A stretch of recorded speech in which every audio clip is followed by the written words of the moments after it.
Have you ever walked past a pile of rocks and wondered, what if? What if a fortune was just sitting there, hiding in plain sight? Well, today, we're going to become diamond detectives. We're going to learn the real deal field secrets to telling a priceless rough diamond from a worthless stone, using just our eyes and one super simple tool. Let's get into it. So picture this. You're holding two stones. To the naked eye, they look almost the same, but one of them could literally change your life, and the other is just a rock. So how in the world do you tell the difference? What are the secret signs that separate a true gem from a clever lookalike? That is exactly what we are about to figure out. All right, before we dive in, you're going to need one absolutely essential piece of gear. And no, it's not some crazy high-tech gadget. It's not expensive. It's a simple jeweler's loupe. Or hey, even a good magnifying glass will do. This little thing is the key to unlocking all of a diamond's hidden secrets. Okay, clue number one in our little detective story here, it's all about the shape. See, nature really loves patterns, and diamonds are no exception. They have a habit of forming in some very specific and pretty recognizable ways. Just look at the difference. Most rocks and other gemstones are kind of random lumps, right? But diamonds, they grow with an internal blueprint. They often form these predictable, almost geometric shapes. One of the most common is called an octahedron. The easiest way to picture that is just two pyramids stuck together at the base. Now, you won't always find a perfect one, but seeing those defined edges and flat faces is your first big hint that you might be looking at something really special.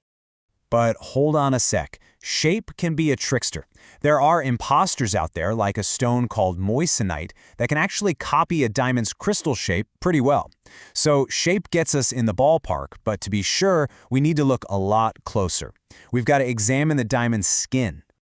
All right, for clue number two, this is where we zoom way in. We're going from the big picture shape to the tiny little details on the stone's surface, what the pros call the diamond's skin. And these little markings, they're like nature's very own signature. Okay, this is probably one of the coolest things to look for. Grab that loupe of yours and start hunting for tiny, perfect little triangles etched right onto the surface. These are not scratches or damage. They're actually the growth patterns of the diamond, formed, layer by layer, deep inside the earth. And here is the absolute kicker. You will only find these on natural, real diamonds. Fakes, lab-growns, they just don't have them. Now, these little triangles have an official name, trigons. But you want to sound like you're in the know? Here's a little insider lingo for you. In the diamond trade, they're often called belki. Spotting belki on a stone is a fantastic sign that you are on the right track.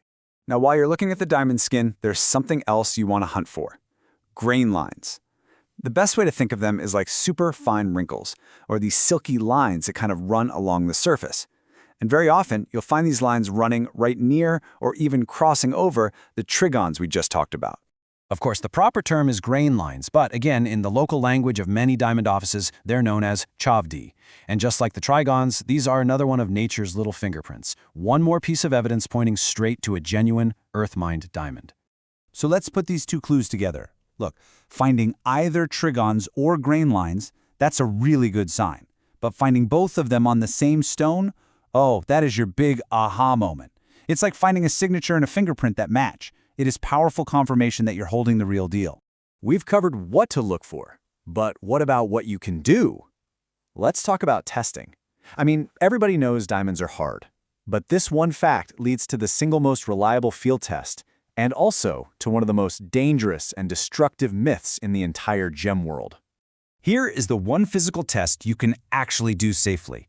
A diamond is the hardest natural mineral on Earth, which means it can scratch almost anything else without getting a scratch back. So, it's simple. Find a grinding stone, press your rock against it firmly, and give it a good rub.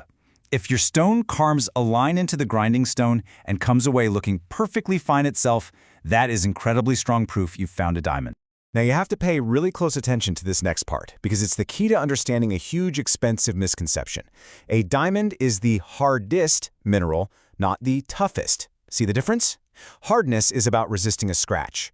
Toughness is about resisting breaking or shattering. And a diamond is not the toughest. And that brings us to the big one.